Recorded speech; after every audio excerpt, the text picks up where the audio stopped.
Hello everyone, welcome back. This episode of Bitcoin Trade here is basically going to go over a chart analysis, as you see here.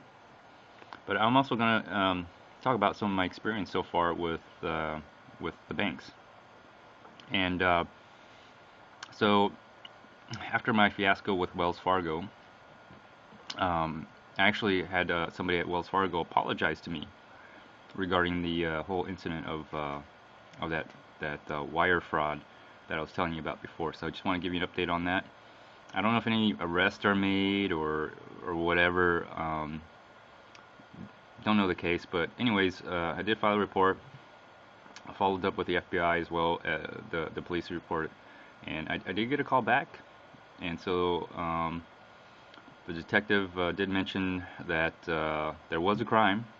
There's some kind of crime going on, and so he'll look into it. And that's all I really wanted for someone to do, look into it. So anyways, that's all done and over. So after my fiasco with Wells Fargo and how they a representative of Wells Fargo told me to I should go bank somewhere else. So I'm basically diversifying my currency holdings with other banks. So I did open several bank accounts. One, I don't want to disclose who they are yet because of fear of being shut down. But well, not to anybody here on this episode. But anyways, I did open an account with one bank that's international, and I sat down with a representative over there and told him basically what I'm doing is I do a lot of trading, is what I mentioned. And that I plan on opening into different markets. And the guy had no problem. I mean, he sounds like this is something that this bank does all the time. And I asked, are you? Not that I'm going to do anything in China, but I said, are you in China? And they said yes. Are you in Europe? Yes. Okay.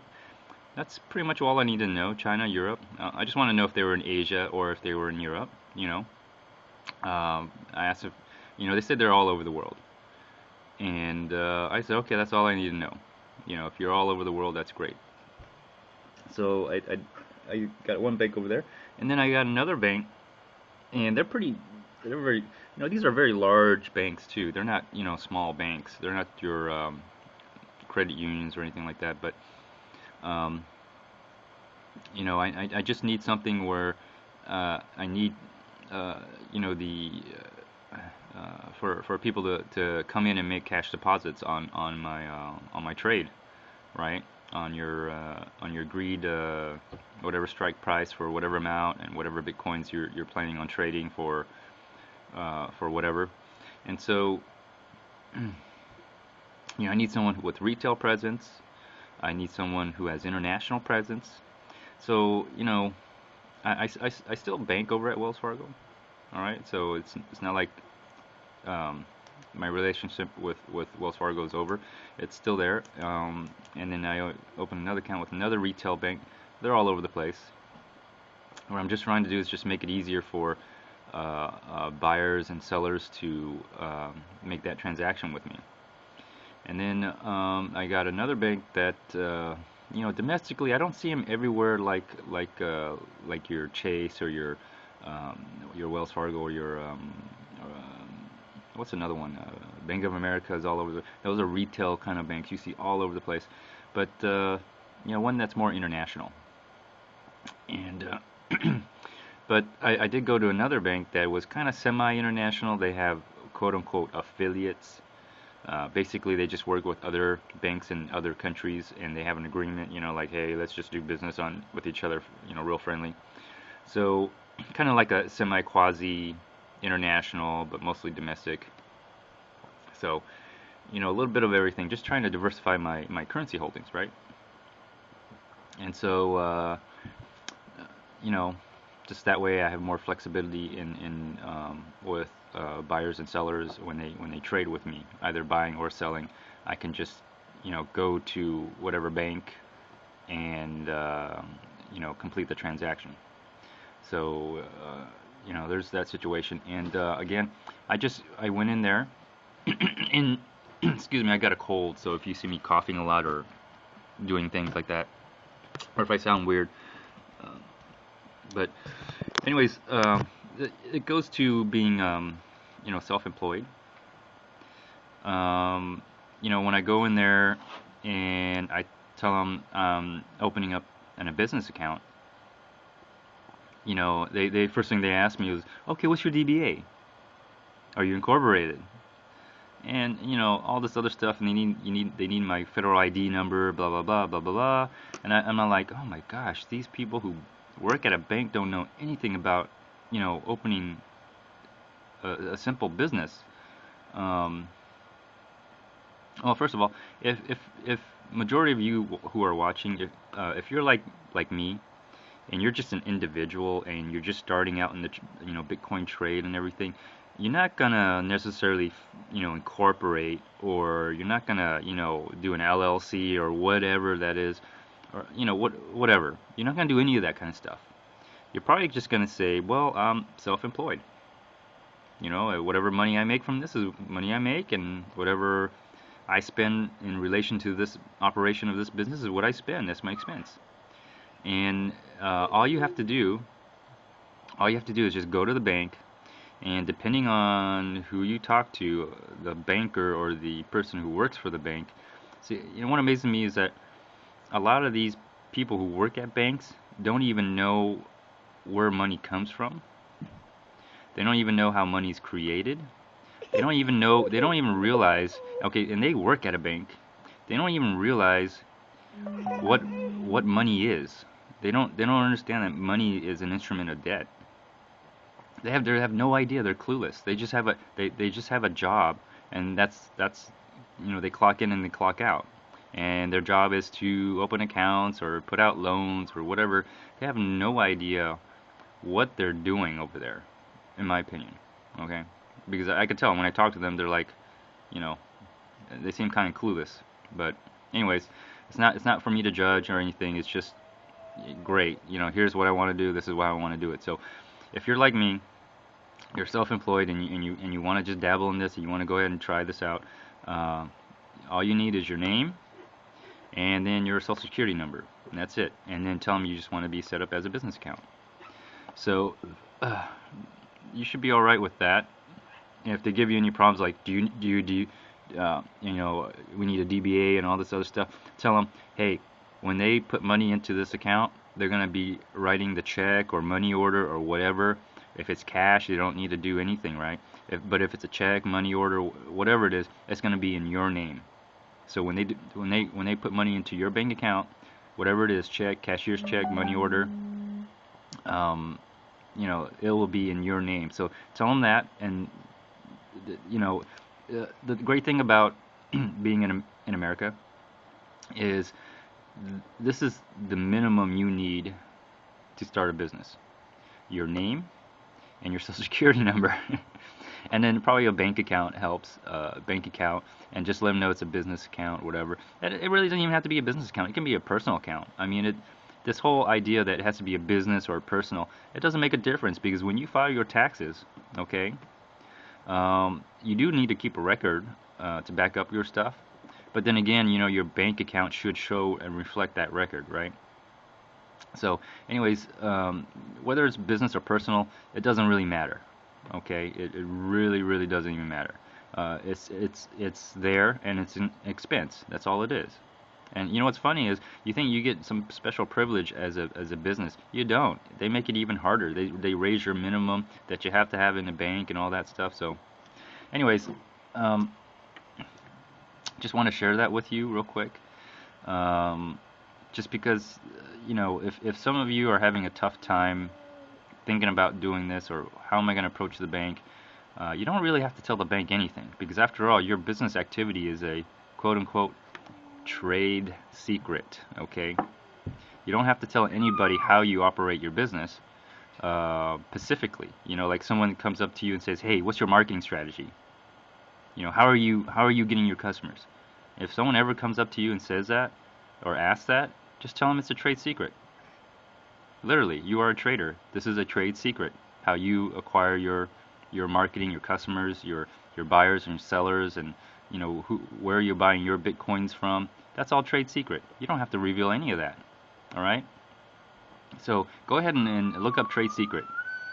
It's something we don't have to patent. We don't have to disclose to an agency or a regulatory whoever, regulatory entity. It's a trade secret.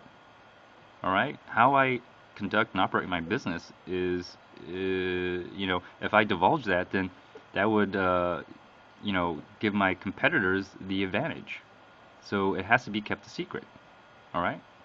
So go ahead and do some research on trade secret, and you'll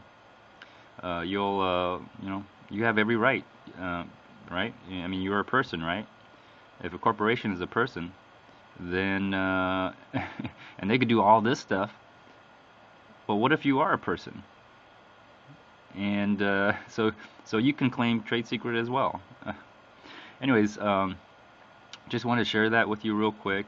So I did have a representative at Wells Fargo, apologize to me for that incident, and they said I'm a very, very, very, very valued customer. That's right, I am. You sons of bitches. Anyways, let's go to the chart analysis here. All right.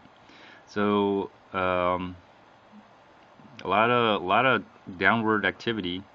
And I readjusted this line to reach the two highest points.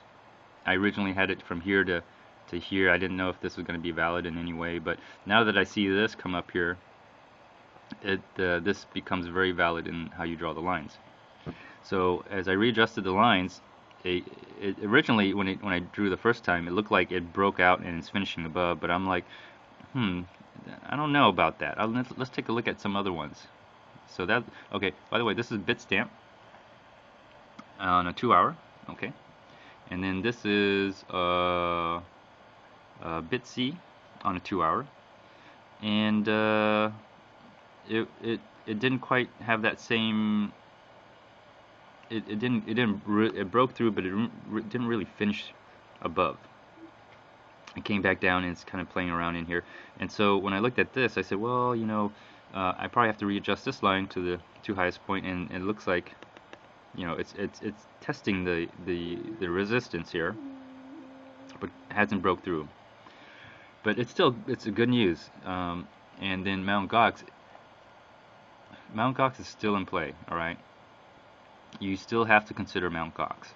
So when I looked at Mt. Gox and I looked at it, it didn't have that breakthrough that it did. Matter of fact, it just hit up here and then started going down a little bit. And when I saw this, I said, well, this makes a lot of sense that it would stop right here and go through. And that's why I had to go back and readjust the lines on Bitsy and Bitstamp, because I think I originally had it from here to here, and then it crossed over, and then it looked like if I did it that way. Let me show you. I'll draw the line right now to kind of show you. I think I had the line like here, yeah. So I had the line like here originally. Oh, sorry. Let's see if I can.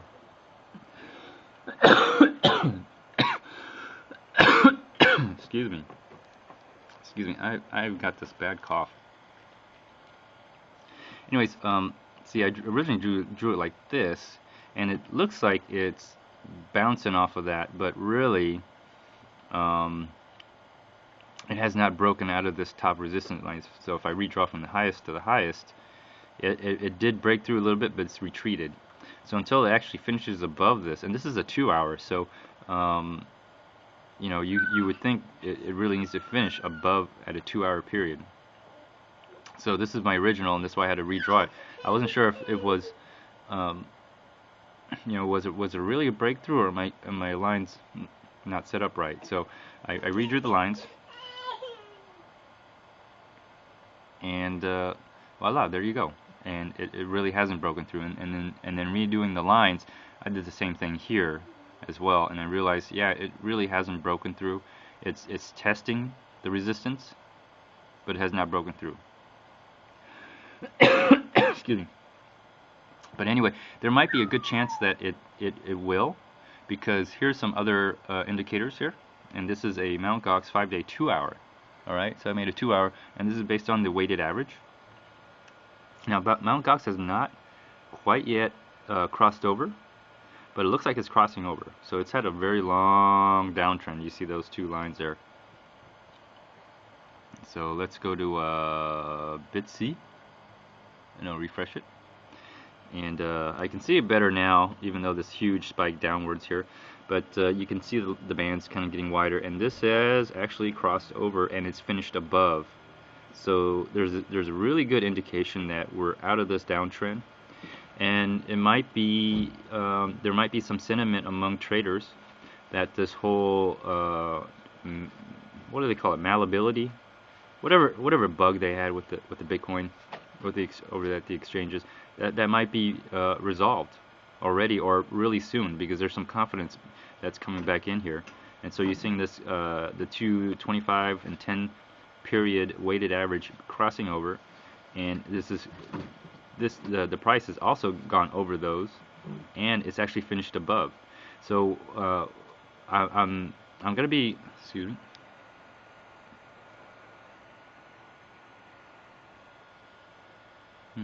I'm going to try to focus. There he goes.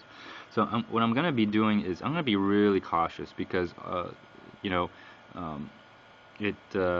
sometimes these could be false breakouts, and you don't want to be in a situation where you're buying up on the top and then it goes back down again.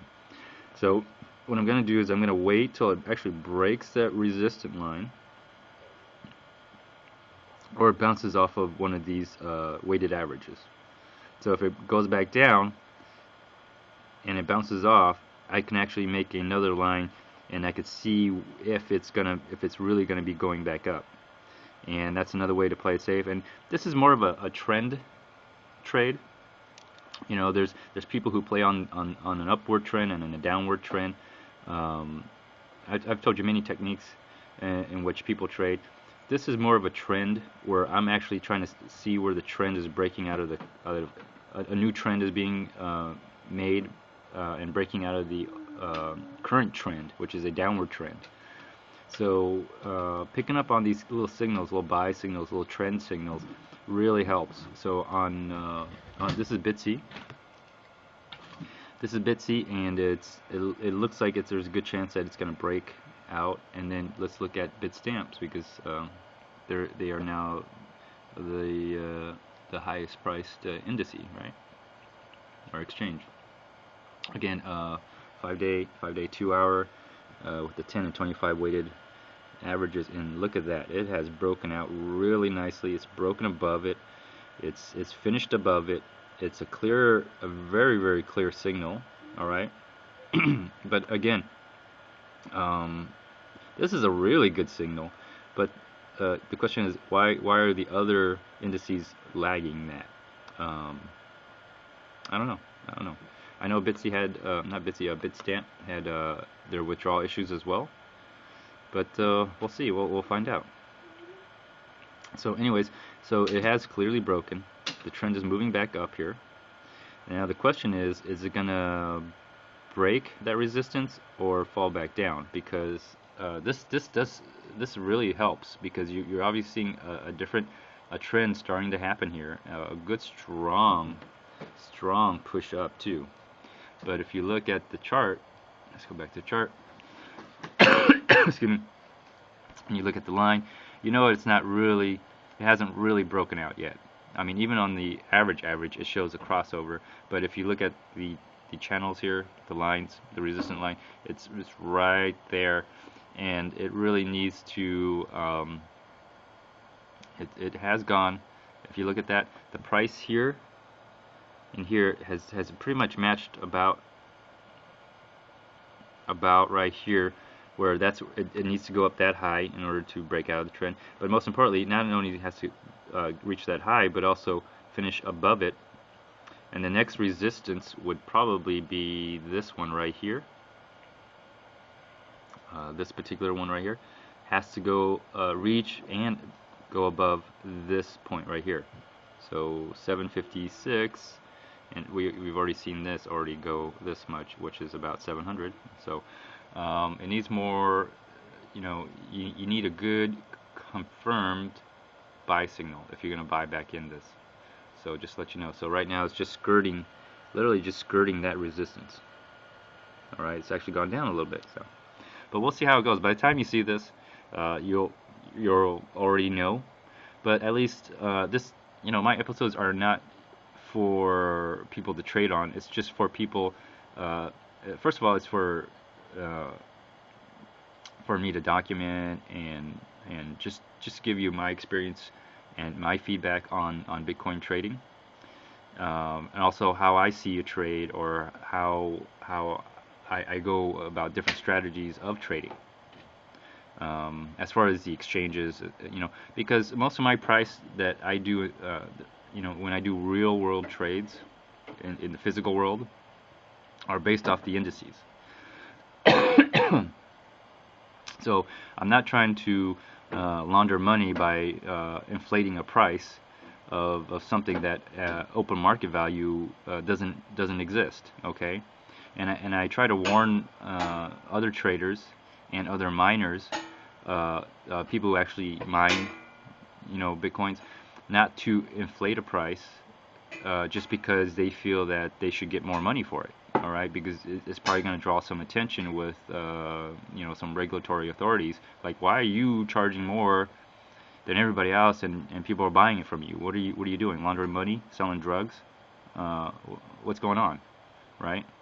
So I mean, if you can prove that you're not, and you're making a killing doing it, there's nothing wrong with that. But I'm just saying it's going to draw attention from authorities, probably, just like it draws attention with people who trade on Wall Street, trading on insider information. Okay. Oh, excuse me. I'll be right back. Oh, sorry about that. I don't know where I was. I'm not sure where I was talking about, but I think I was mentioning the different areas where it needs to finish up high, and so but it's really important that you look at a combination of things to realize what's really going on. And so so far it really needs to test this, and like I said, I'm really waiting for it to pop up, and then if it does break through, there's going to be a period where it bounces back, or it's going to come back down. And based on those, the high and the new low, I'll be able to, have a better idea whether it really is breaking out or if it's just a false breakout. Because obviously we've had a lot of false signals around here. I'll do the one for Bitsy as well. So there we go. So here's Bitsy, and it didn't quite meet this high here. It should really be that high, and next high would be around here. It's a little different, as you can tell, but there's really good hopeful signs that it is. But as you notice that it came back down below this resistant line, so nothing to watch out for. But we'll, there could be some hope for it to back up. Now, Mt. Gox. All right, anybody have an account in Mt. Gox? So here's what Mt. Gox did, and this is why I know a lot of people are really angry about Mt. Gox, but if you look at Mt. Gox, I've always mentioned that it's a leading indicator. And so whenever I may not use Mt. Gox, I still have my money there, and I'm not really trading. There's a huge difference in price. If they did open up their withdrawal on the Bitcoins, man, I'll just buy everything. I'm just gonna buy all the Bitcoins as I can as soon as they can do that, because look at the price, and I would still trade here too. I mean, I don't have a problem with Mt. Gox at all. I really like the movement in the price action. But at the same time, there's no point if you can't get your money or your Bitcoins out. You're just playing a video game, and if that's the case, well, I'll just go to Vegas, right? You're always, people who go to Vegas, overall, I mean, you're gonna lose, right? That's how they stay in their business. But what got my eye when I looked at the chart on Mt. Gox is that when drawing this resistant line, is that it hit the resistant line and then came back down a little bit. So that's why I had to go back to BitC and Bitstamp and take a look at that chart one more time and figure that I have to realign my resistance line. So if you drew your lines like I did before, you know it's not quite accurate. So looking at that, it does help. Mt. Gox is still in play. All right, don't discount Mt. Gox. It's still, ironically, is still a leading indicator. And considering the fact that Mt. Gox's price is way low, that may be an indication of the other indices to go down that way too, which it did. It did go below 5. It did. Well, here. Let me see. What did Bitstamp go down? Oh, we all know Bitstamp went down to 100, but yeah, see, went down to almost 500, broke 600, and went down to 5. Same thing over here.